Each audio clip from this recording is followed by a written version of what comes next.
যৌৱনতে প্ৰেম হয় সকলোৱে কয় প্ৰেম প্ৰেম কৰি হিয়া নিথৰুৱাও হয় তথাপিও মৰম কিয়নো হয় মনে মৰম কিয় বিচাৰি ৰয় মনে মৰম কিয় বিচাৰি ৰয় আয়ক কামাই মোৰ আকৌ দুখে লাগি গৈছে দেই মৰম জানৈ ইখন নকৰিবা লাগিলে দূৰে দূৰে আঁতৰি থাকা ভাল পাওঁ কিমান প্ৰমাণ দিবলে আনি দিব নোৱাৰো মই জোনবেলি তৰা মই দুৰ্ভগীয়া সঁচাই নিথৰুৱা মই দুৰ্ভগীয়া সঁচাই নিথৰুৱা তোমাৰ বিহনে একো নাই জানা তোমাৰ বিহনে একো নাই জানা মাৰ খাই অলপ বেছিকেহে দুখ লাগিছে good morning sir good morning sir good morning sir morning morning morning একদম বুজিছ নাই আহোঁতে এই ল'ৰা এটা মাথা গৰম কৰি দিছে নহয় কোন হয় ছাৰ কক নাৰে ধৰি বান্ধি কুটি বাছি সিজাই দিম আপুনি খাই দিব পাৰিব ভাতৰ লগত বাবা চব সময়তে ধেমালি নহয় বুজিছ নাই চব সময়তে ধেমালি নহয় এনে মূৰটো গৰম হৈ আছে এনে ছাৰ ল'ৰাজননো কোন চিৰিটি নেপাং আহি আছো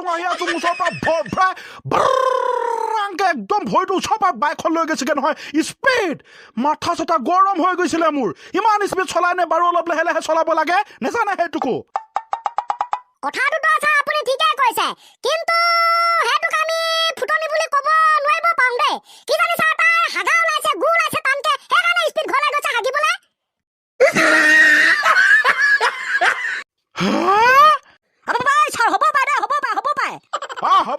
হ'ব এইটো মই আৰু ধৰি নাথাকো পিছে তহঁতে তই গম পাইছ পৃথিৱীত এতিয়া গছৰ পৰিমাণ কমি গৈছে মানুহে কাটিছে ৰুবলৈ বাৰু কিয় নেজানে ছাৰ চৰকাৰে এখন আঁচনি উলিয়াব লাগিব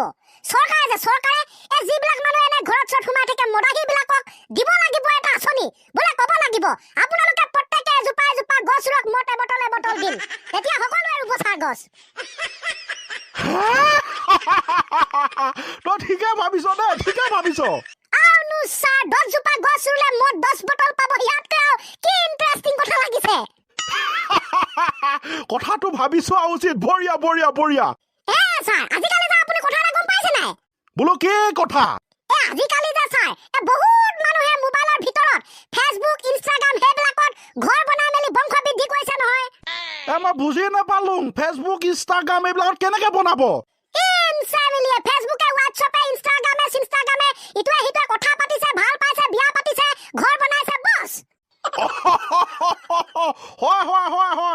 নহয় কলা হয় ছাৰ বাৰু ৰেকান্ত মই তোকে এটা প্ৰশ্ন সুধিম যা এই মন্দিৰত যে পূজাৰীবিলাক থাকে পূজাৰী সেই পূজাৰীবিলাক মাইকী মানুহ নাথাকে নহয় অকল মতা মানুহ থাকে কাৰণটো কচোন তই হয় ছাৰ মন্দিৰৰ পূজাৰীজন কেৱল পুৰুষেই থাকে যাতে মানুহৰ জনসাধাৰণৰ ধ্যান আৰু দৃষ্টি কেৱল ভগৱানৰ ফালেই দিব পাৰে তাত ছোৱালী মহিলা পূজাৰী হৈ থাকিলেতো সেইফালে কিছুমানৰ দৃষ্টি যায় ন সেইকাৰণে ছাৰ কিছুমান পুৰুষৰ পৰা বাচিবৰ কাৰণে কেৱল পুৰুষকে পূজাৰী বনাই দিয়া হ'ল যাতে তাৰ ফালে দৃষ্টি নগৈ কেৱল ভগৱানৰ ফালেহে ধ্যান দিবলৈ সক্ষম হয় ঐ ককা কি হ'ল গাড়ীৰ চকা কচোন মোৰ যে টোপনি একেবাৰে অহা নাই অকণমান টিভিকে চাং পাই দেই টিভি চাওঁ নেকি চাব নালাগে দে ময়ো অকলে বহি আছো মোৰ লগতে বহিবি অলপ কথা পাতিবি মোৰ আকৌ টিভি চাংহে লাগিছিলে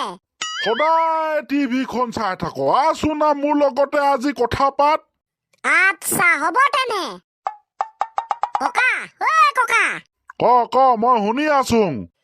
আমাৰ পৰিয়ালত যে অকল 7 জনে হৈ থাকিম নেকি বাও মানে আপুনি আইতা দেউতা মা ভন্টি মই আৰু মেকুৰীটো আমি 7টাইতো আছো ইয়াৰ পৰা আকৌ নেবাহিব নেকি বাও হয় নেকি চিন্তা নকৰিবি দে এবাৰ মই কুকুৰ এটা লৈ আহিম আমি 8জন হৈ যাম হ'ব খোৱাটোতো হ'ব ককা কিন্তু কুকুৰে তো মেকুৰীক দেখিব নোৱাৰে সিহঁতে কাজিয়া লাগি কুকুৰটোৱে মেকুৰীজনীক মাৰি পেলাব তেতিয়া আমি আকৌ সাতটা হৈ পৰিম সেইটো নোহোৱা নহয় বাও অলপ ডাঙৰ হৈ লচোন ডাঙৰ হৈ ল তই বিয়া পাতিবি এজনী কইনা আনিবি আকৌ আমি 8জন হৈ পৰিম ককা অলপ ডাঙৰ হোৱাৰ পাছত যে ভন্টিয়ে বিয়া হৈ যাবগে আমি আকৌ 7জন হৈ পৰিম ককা হে ৰচোন তই বিয়া পতাৰ পাছত তোৰ ল'ৰা ছোৱালী হ'ব তেতিয়া আমি আকৌ 8জন হৈ পৰিম কিন্তু ককা আপোনালোক তো বহুত ডাঙৰ হৈ গল বয়সো বেছি হৈ গল বুঢ়া বুঢ়ী হৈ গৈছে আৰু কেইদিনমান পাছত আপোনালোকে মই থাকিব আইতা আৰু আপুনি মই থাকিলে আমি আকৌ 7জন হৈ পৰিম হাৰামজাদা কথা কবলে কথা বিচাৰি নেপালি যা মোৰ ওচৰত বহি কথা পাতিব নালাগে টিভি চাগে যা কেনে